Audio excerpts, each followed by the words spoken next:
প্রথম যখন শুরু হয়েছে তখন ওই জায়গাটা থেকে আর কি কার্যক্রম শুরু হয়েছে, কিন্তু মূল অপারেশন এরিয়াটা হলো এই জায়গাটা এবং অলরেডি এটা অপারেশনে চলে গেছে আমাদের 2016 সাল থেকে। বিশেষ করে কয়লা হচ্ছে, তারপরে পাথর খালাস হচ্ছে, বালু বিভিন্ন এগুলো দিয়ে খালাস হচ্ছে। কন্টেনার এখনো খালাস হয়নি, বালু এই কয়লা আমাদের অপারেশনে যাবে। আর পায়রা বন্দরের এটা হলো ফার্স্ট টার্মিনাল। আমাদের আরও কয়েকটা সার্ভিস যেটি আছে, পার্সিয়াল সার্ভিস যেটি আছে, টিয়াখালী আমাদের যেখানে মেইন যে অ্যাডমিনিস্ট্রেটিভ এরিয়া ওখানে একটা সার্ভিস যেটি আছে। তারপর কয়লা টার্মিনাল আছে, কিছু বিসিপিসিএল আছে, আরএমপিসিএল আছে, এখানে দুইটা কভার টার্মিনাল আছে। তো আমাদের মূল চ্যানেলটা হলো আপনার 65 থেকে 70 কিলোমিটার পায়রা সমুদ্র বন্দরের। তো এখানে আপনারা অনেক নেগেটিভ কিছু শুনে রাখছেন, আসলে এগুলো কিছুই না। পায়রা বন্দর পর্যায়ক্রমে কনস্ট্রাক্টিং কাজ হচ্ছে, কাজ শেষ হলে আপনারা দেখতে পাবেন। আমাদের একটা ব্রিজ হচ্ছে, ব্রিজটা হলে কানেক্টিভিটি হবে পটুয়াখালী হাইওয়ের সাথে। এই কানেক্টিভিটিটা হলেই আমাদের বন্দর চালু হবে। পায়রা বন্দর সম্পর্কে যদি আপনাদের অন্য কোনো কিছু জানতে ইচ্ছা থাকে আমাদের কোশ্চেন করতে। আমরা পত্রিকায় দেখছিলাম যে এখানে গভীরতা কম, জাহাজ ওই যে নেগেটিভ কথাও শুনছি সেটা বলতেছেন। আসলে যে ড্রেজিং যে চ্যালেঞ্জিং এটা সব জায়গায় রয়েছে, এমনি পায়রা বন্দরও আছে, তবে আমাদের এটা অলরেডি ড্রেজিং হয়েছে, সামনে মেনটেন ড্রেজিং হবে। আপনারা যেটা শুনতে পারছেন এটা ওই রকম কিছু না। পায়রা বন্দর যেহেতু রানিং আছে, এখানে শিপ আসছে, আমাদের এই টার্মিনালেই আমরা আপনার 39,000 মেট্রিক টনের একটা জাহাজ এখান থেকে খালাস হয়েছে। মাদার ভেসেল কিন্তু সেটা লাইটার ভেসেল না, আপনারা পত্রপত্রিকা দেখছেন। আমাদের এই জায়গায় যেহেতু একটা ভেসেল আসছে, তার মানে তো আর কোনো সন্দেহ থাকার কথা না। বন্দরকে কেন্দ্র করে কিন্তু একটা নগরী গড়ে ওঠে এবং মনে করেন যে একটা দেশের অত্যন্ত গুরুত্বপূর্ণ একটা বিষয় হচ্ছে একটা বন্দর। এই বন্দরটাকে এই অঞ্চলের যে একটা আশীর্বাদ স্বরূপ যে বন্দর, এটা কোনোভাবেই চায় না যে এটা হোক, এটা পার্শ্ববর্তী অনেক বেশি চায় না।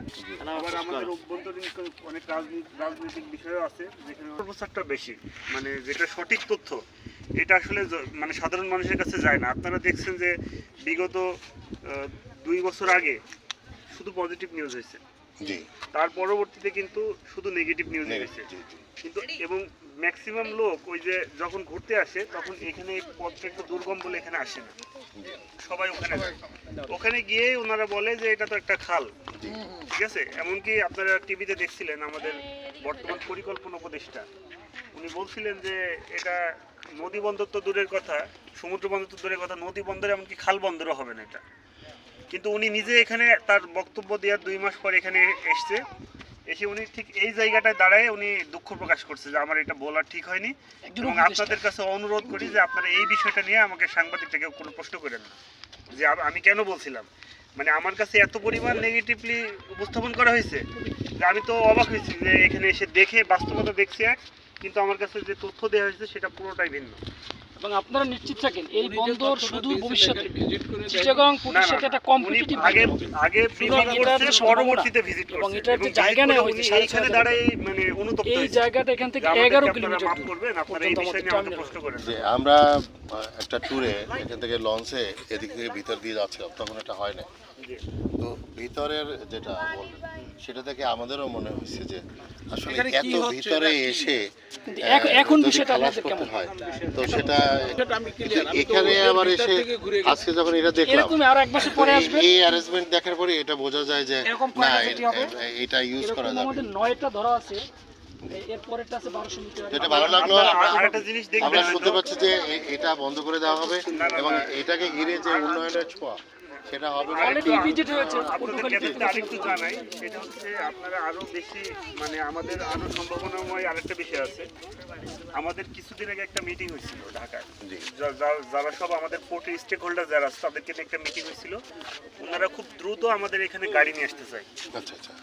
এবং শুধুমাত্র গাড়ি নিয়ে আসার জন্য ওনাদের চাহিদা অনুযায়ী আমরা কিন্তু আবার মাঝখানে একটা ডলফিন জেটি হচ্ছে, এই জেটি এবং সার্ভিস এটা হয়তো খুব এই 26 সালের ভিতরে শেষ হবে। এবং এই 26 সালের ভিতরে আল্লাহ যদি সহায় থাকেন তাহলে আমাদের এখানে গাড়ি আনলোডিং শুরু হয়ে যাবে।